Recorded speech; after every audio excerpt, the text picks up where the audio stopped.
ಈಗ ನಾವು ನಮ್ಮ ಗಾರ್ಡನ್ ಕಡೆ ಹೊಂಟೀವಿ. ನಮಗೆ ಸ್ಪೆಷಲ್ ಡೇ, ಯಾಕಂದ್ರೆ ಈಗ ಗಾರ್ಡನ್ ಮಾಡೋರಿಗೆ ಏನಾದ್ರು ಒಂದು ಬೀಜ ಏನಾರು ಬಿತ್ತಿದ್ವಿ ಅದು ಮೊಳಕೆ ಬಂದಿತ್ತು ಅಂತಂದ್ರೆ ಭಾಳ ಖುಷಿ ಅನ್ನಿಸ್ತೈತಿ.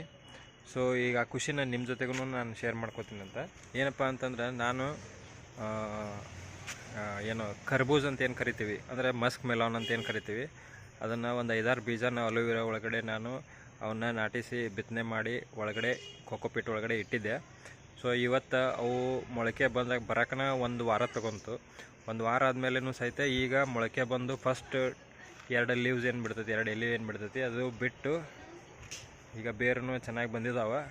ಅದನ್ನು ಇವತ್ತು ಪ್ಲಾಂಟೇಶನ್ ಮಾಡೋಣ ಅಂತ ಪಾಟ್ ಒಳಗಡೆ ನೋಡೋಣ ಬರ್ರಿ ಯಾವ ಥರ ಮಾಡೋಣ ಅಂತೇಳಿ. ಸೊ ಈಗ ನಾನು ಗಾರ್ಡನ್ ಒಳಗಡೆ ಹೋಗ್ತಾಯಿದ್ದೀನಿ. ಸೊ ಈ ಚಾನಲನ್ನು ನೀವು ನೋಡ್ತಾ ಇದ್ದೀರಿ ಅಂತಂದರೆ ನೀವು ಕೂಡ ಗಾರ್ಡನ್ ಲವರ್ಸ್ ಇದ್ದೀರಿ ಅಂಥೇಳಿ ಗೊತ್ತಾಗುತ್ತೆ. ಸೊ ಈ ಚಾನಲನ್ನು ನೋಡೋದಷ್ಟೇ ಅಲ್ಲ, ಅದನ್ನು ಸಬ್ಸ್ಕ್ರೈಬ್ ಕೂಡ ಮಾಡಿರಿ. ಆಮೇಲೆ ಈ ಡೆವಲಪ್ಮೆಂಟ್ ಒಳಗಡೆ ಏನೇನೆಲ್ಲ ಪ್ರಾಬ್ಲಮ್ಸ್ ಬರ್ತಾವೆ, ಆಮೇಲೆ ಏನೇನೆಲ್ಲ ಖುಷಿ ಬರ್ತೈತಿ, ಆ ಖುಷಿಗಳನ್ನೆಲ್ಲ ನಿಮ್ಮ ಜೊತೆಗೆ ಶೇರ್ ಮಾಡ್ಕೊಳ್ತೀನಿ ಅಂತ. ಚಾನಲನ್ನು ಸಬ್ಸ್ಕ್ರೈಬ್ ಮಾಡಿರಿ, ಆಮೇಲೆ ವೀಡಿಯೋಸನ್ನು ವಾಚ್ ಮಾಡ್ತಾಯಿರ್ರಿ. ಇಂಪಾರ್ಟೆಂಟ್ ಥಿಂಗ್ಸನ್ನೆಲ್ಲ ನಾನು ಶೇರ್ ಮಾಡ್ತಾ ಇರ್ತೀನಿ ಅಂತ. ಸೊ ಇಲ್ಲಿ ನೋಡ್ತಾ ಇದ್ದೀರಲ್ಲ, ಇದು ಮಸ್ಕ್ ಮಿಲಾನ್.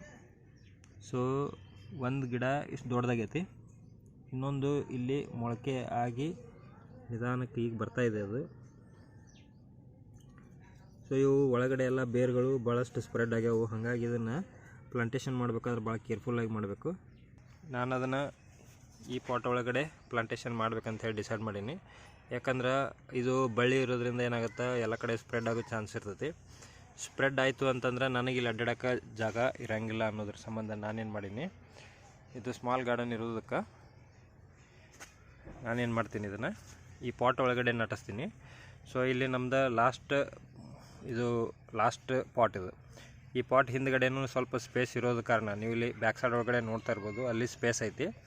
ಹಾಗಾಗಿ ಈ ಪಾಟ್ ಒಳಗಡೆ ನಾಟಿಸಿ ಆ ಬರೋ ಬಳ್ಳಿನ ಏನು ಮಾಡ್ತೀನಲ್ಲ ಹೊರಗಡೆ ಅದನ್ನು ಕಳಿಸಿ ಸ್ಪ್ರೆಡ್ ಮಾಡೋಕೆ ಅನುಕೂಲ ಆಗುತ್ತೆ. ಯಾಕಂದ್ರೆ ಆ ಮಸ್ಕ್ ಮಿಲಾನ್ ಕರ್ಬೂಜ್ ಹಣ್ಣು ಏನಿರ್ತದಲ್ಲ ಅದು ಸೈಜ್ ಒಳಗಡೆ ದೊಡ್ಡದಾಗೋದ್ರಿಂದ ಈ ಕ್ಲೈಂಬಿಂಗ್ ನೆಟ್ ಏನೈತಲ್ಲ, ಈ ನೆಟ್ಟಿಗೆ ಏನಾದರೂ ನಾವು ಹಾಕಿದ್ವಿ ಅಂತಂದ್ರೆ ಆ ಪ್ಲಾಂಟ್ ಏನಿರುತ್ತಲ್ಲ ಗಿಡ ಅದು ಮುರಿಯೋ ಸಾಧ್ಯತೆ ಜಾಸ್ತಿ ಇರ್ತೈತಿ. ಹಾಗಾಗಿ ಅದನ್ನು ನೆಲದ ಮೇಲೆ ಸ್ಪ್ರೆಡ್ ಮಾಡೋಕ್ಕೆ ಕೊಟ್ಟರೆ ಒಳ್ಳೆಯದದು. ಸೊ ಇದೇನಪ್ಪ ಅಂತಂದ್ರೆ ಇದು ನಮ್ಮ ಇನ್ಸ್ಟ್ರೂಮೆಂಟ್, ಇದು ಗಾರ್ಡನ್ ಟೂಲ್ ಇದು. ಸೊ ಇದ್ರ ಮುಖಾಂತರ ನಾನು ಏನು ಮಾಡ್ತೀನಿ, ಇಲ್ಲಿ ಒಂದು ಸಣ್ಣದೊಂದು ಬೇರೆ ಗಿಡಗಳಿಗೆ ಏನೂ ಡಿಸ್ಟರ್ಬ್ ಆಗ್ಲಾರ್ದಂಗೆ ನಾವು ಒಂದು ಪ್ಲ್ಯಾನ್ ಮಾಡಬೇಕು. ಯಾಕಂದರೆ ಬೇರೆ ಬೇರುಗಳಿಗೆ ಏನಾದ್ರು ಧಕ್ಕೆ ಆಯಿತು ಅಂತಂದ್ರೆ ಒಂದು ಗಿಡ ನಟ್ಸೋದ್ರ ಜಾಗದೊಳಗಡೆ ಇನ್ನೊಂದು ಗಿಡ ಒಣಗೋ ಸಾಧ್ಯತೆಯೂ ಇರ್ತೈತಿ. ಹಾಗಾಗಿ ಆಮೇಲೆ ಇದ್ರೊಳಗಡೆ ಸ್ವಲ್ಪ ಬೇರುಗಳೇನೋ ಇರ್ತಾವಲ್ಲ, ಈ ಥರ ಎಲ್ಲ ಕಟ್ ಆಗೋ ಚಾನ್ಸ್ ಇರ್ತೈತಿ. ಏನೂ ತೊಂದರೆ ಇಲ್ಲ, ಯಾಕಂದ್ರೆ ಒಂದಿಷ್ಟು ಬೇರುಗಳು ಏನು ಹೋದ್ರೂ ಸಹಿತ ಅದರ ಡೆವಲಪ್ಮೆಂಟಿಗೆ ಮತ್ತು ಅದು ಸಪೋರ್ಟಿವ್ ಆಗಿರ್ತೈತಿ.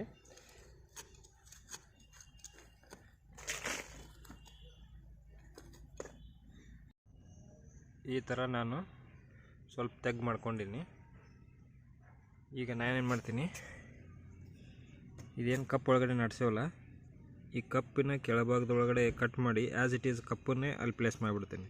ಯಾಕಂದರೆ ಸ್ವಲ್ಪ ತೆಗೋದ್ರಿಂದ ಗಿಡಕ್ಕೆ ಡಿಸ್ಟರ್ಬ್ ಆಗಿ ಗಿಡ ಮುರಿಯೋ ಚಾನ್ಸಸ್ಸು ಇರ್ತೈತಿ. ಹಂಗಾಗೋದು ಬೇಡ ಅಂಥೇಳಿ ಸೀದಾ ಕೆಳಗಡೆ ಕಪ್ಪನ್ನು ಕಟ್ ಮಾಡ್ತೀನಿ. ಈಗ ನಾನು ಏನು ಮಾಡಿದೆ, ಈ ಥರ ಅದನ್ನು ಕಟ್ ಮಾಡೀನಿ. ಕಟ್ ಮಾಡಿ ಕೆಳಗಡೆ ರೂಟ್ಸು ಹೋಗೋಕ್ಕಂಥೇಳಿ ಜಾಗ ಬೇಕಲ್ಲ, ಅದಕ್ಕೆ ಇದನ್ನು ಸ್ವಲ್ಪ ಈ ಥರ ಕಟ್ ಮಾಡ್ಕೊತೀನಿ.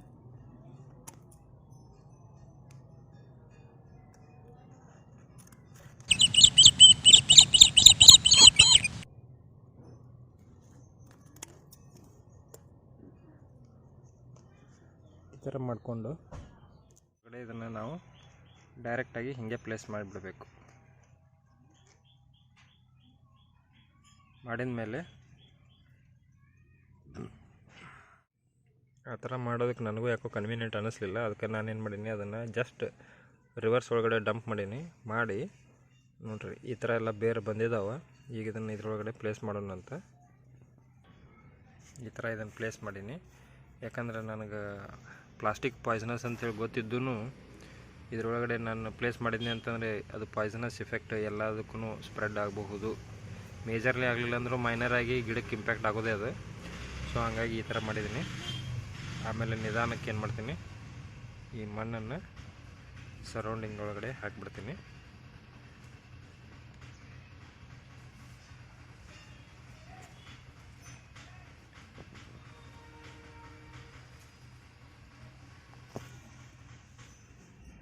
ಸಕ್ಸಸ್ಫುಲಿ ಪ್ಲ್ಯಾಂಟನ್ನು ನಾವೇನು ಮಾಡಿದ್ವಿ, ನಾಟಿಸಿದ್ವಿ. ಈಗ ನಿಧಾನಕ್ಕೆ ಸ್ವಲ್ಪ ಏನು ಮಾಡಬೇಕು, ವಾಟರ್ನ ಸ್ಪ್ರೇ ಮಾಡಬೇಕು. ಯಾಕಂದ್ರೆ ಜೋರಾಗಿ ನೀರು ಹಾಕಿದ್ರಿ ಅಂತಂದರೆ ಎಲ್ಲ ಕಿತ್ಕೊಂಡು ಬಂದುಬಿಡ್ತೈತಿ. ಆ ಥರ ಆಗಬಾರ್ದು ಅಂತೇಳಿ ಇಲ್ಲಿ ನಮ್ಮ ಕಡೆ ಒಂದು ಸ್ಪ್ರೇಯರ್ ಬಾಟಲ್ ಐತಿ. ಸೊ ಇದು ನಾವೇನು ಮಾಡಬೇಕು,